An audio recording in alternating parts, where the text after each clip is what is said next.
ನಮಸ್ಕಾರ ವೀಕ್ಷಕರೇ, Karnataka power TV ನ್ಯೂಸ್ಗೆ ತಮ್ಮೆಲ್ಲರಿಗೂ ಸ್ವಾಗತ. ವಾರ್ತೆಗಳ ವಿವರ. ಬಳ್ಳಾರಿ ಗಲಭೆಯಲ್ಲಿ ಸಾವನ್ನಪ್ಪಿದ ರಾಜಶೇಖರ ರೆಡ್ಡಿಯವರ ನಿವಾಸಕ್ಕೆ ಇಂದು ಉಪಮುಖ್ಯಮಂತ್ರಿಗಳಾದ ಡಿಕೆ ಶಿವಕುಮಾರ್ ಭೇಟಿ ನೀಡಿ ನೊಂದ ಕುಟುಂಬದವರಿಗೆ ಸಾಂತ್ವನ ಹೇಳಿದರು. ಆ ಒಂದು ಸಮಯದಲ್ಲಿ ಡಿಕೆ ಶಿವಕುಮಾರ್ ಅವರು ಭಾವುಕರಾದರು. ಈ ಸಂದರ್ಭದಲ್ಲಿ ಜಿಲ್ಲಾ ಉಸ್ತುವಾರಿ ಸಚಿವರಾದ ಬಿಜೆಡ್ ಜಮೀರ್ ಅಹಮದ್ ಖಾನ್, ರಾಜ್ಯಸಭಾ ಸದಸ್ಯರಾದ ಡಾಕ್ಟರ್ ಸೈಯದ್ ನಾಸೀರ್ ಹುಸೇನ್, ಸಂಸದರಾದ ಇ ತುಕಾರಾಂ, ಶಾಸಕರಾದ ಭರತ್ ರೆಡ್ಡಿ, ನಾಗೇಂದ್ರ, ಜಿಎನ್ ಗಣೇಶ್ ಅವರು ಉಪಸ್ಥಿತರಿದ್ದರು. ವರದಿಗಾರರು ಮೊಹಮ್ಮದ್ ರಫಿ, ಬಳ್ಳಾರಿ ಜಿಲ್ಲೆ. ಇದೊಂದು ಮಾಡಿಕೊಡಿ ಸರ್, ನೀವು ಪುಣ್ಯ ಬರ್ತೈತೆ ಸರ್ ನಿಮಗೆ. ಪ್ಲೀಸ್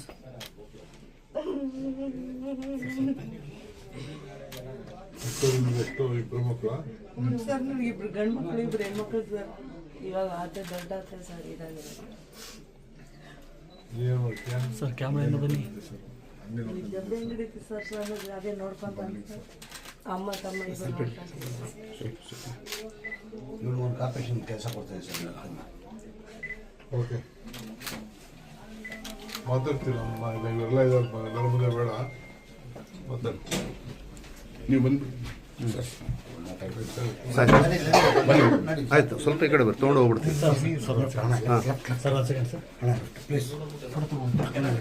ಒಂದು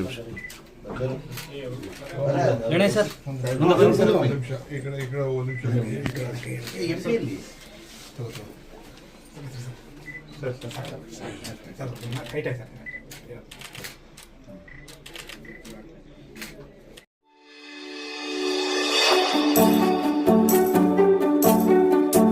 ನೀವಿನ್ನು ನಮ್ಮ ಚಾನೆಲ್ಗೆ ಸಬ್ಸ್ಕ್ರೈಬ್ ಮಾಡಿಲ್ಲವೇ?